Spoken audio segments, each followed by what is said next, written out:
My name's Jerelin. I moved here when I was about 12 years old. My first language, my native language is Spanish, and I'm Dominican.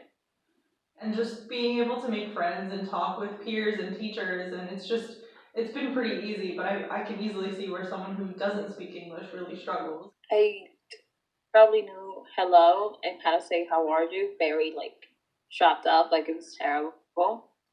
And yeah, I didn't know any English. My family didn't know any English. My brother has been here for like 2 years, but he was like 6 or something. That boy barely speak any like actual speaking. So I didn't learn English till I was like 14.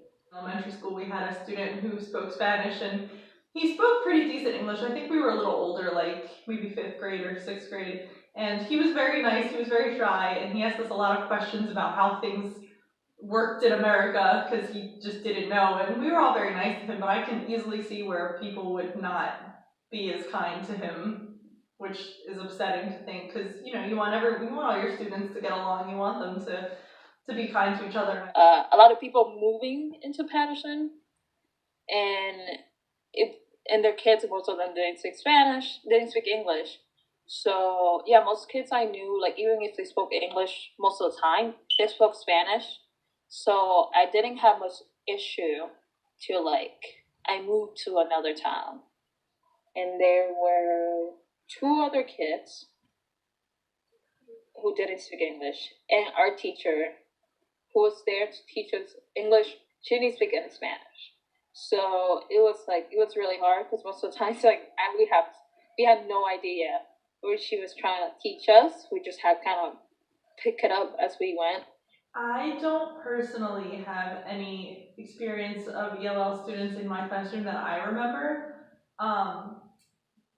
And I know that my mom had a student in her school who was from Turkey, and I know that he really struggled a lot with learning because he was trying to work on his language skills and also learn the new material, so he really had a hard time with it. I'm in field right now also, and I don't have any ELL kids in my room, but I know there's a lot in our school, so. I moved to Pennsylvania, and that's I was in the middle of the 6th grade, and that's where I really nobody spoke Spanish pretty much. It was very white, small community. I think it's like less than 5,000 people. I think that they're teaching us how to deal with ELL students, but I don't think that they're doing it well enough. Because I know from my class that it's pretty much inevitable that you will, at some point in your career, see an ELL student.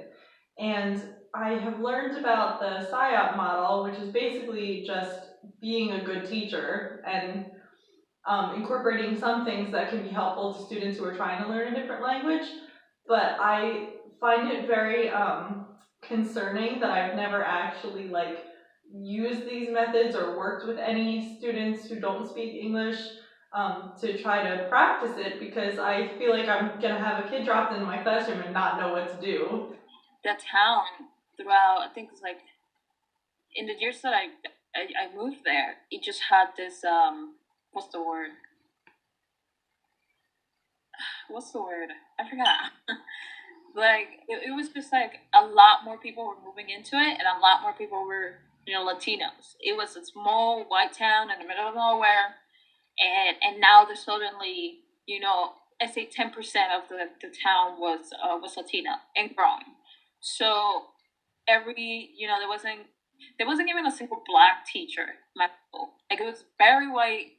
It was Caucasian everywhere, and suddenly in a year or two they have at least 20 Latino kids who don't speak much English.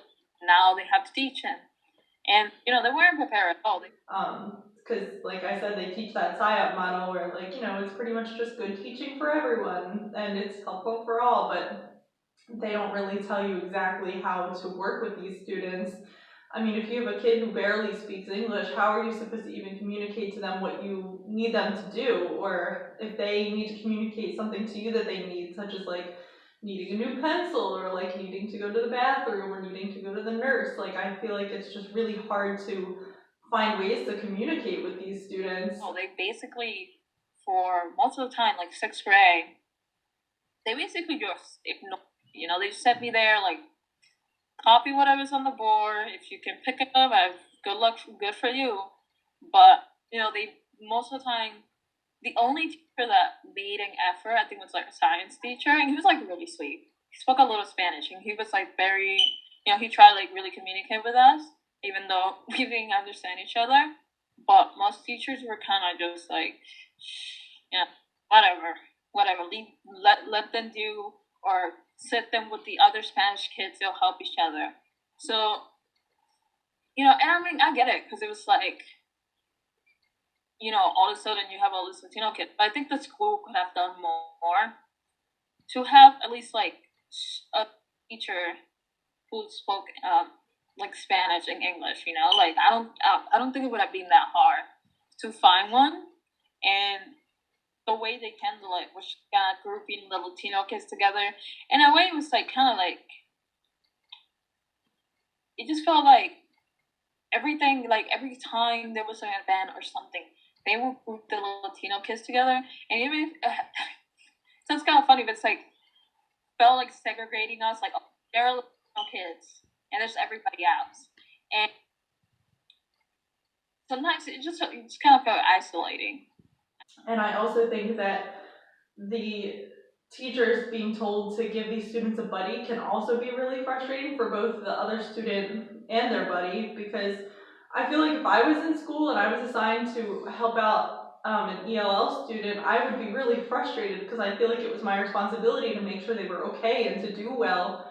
So if they were struggling, I would feel really bad and feel like I failed them, you know? So, and that could also go the other way, that they could like maybe be bullied or something by this other student, because, you know, you never know. Kids are mean sometimes, so.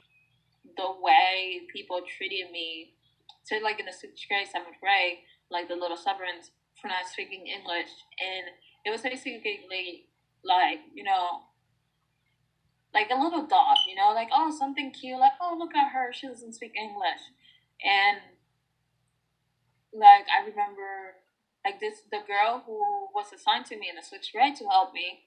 At one point, she ended up bullying me, but in well, I tried. The issue is that she was the only person who was both fluent in English and Spanish. So when it came, because I went to like the the office to like you know kind of like report her, see if they can do something, because like you know she was just constantly harassing me. They called her in to translate, and I just remember crying because it was like there's no way like she's not gonna like rat herself out, be like oh yeah I've been bullying this girl and being terrible to her and putting everybody against her, you know. So it was like I forgot, but like yeah, like it was really hard because even then when I tried to explain it with the little English I had, they were basically like, "Oh well, but if you stop being friends with her, then that's bullying." And I was, and they like basically they still forced me to be friends with her because she was the only person who spoke English in Spanish, and the school needed her. So they told me, you know, they told me like basically suck it up, be her friend because we still need to use her. So if you're telling, you know, if you tell your parents or you know we do something about her bullying you, then we can use her to her help us with translate for you. So they could be stuck with someone who you think is really nice, but maybe this child is bullying them on the side.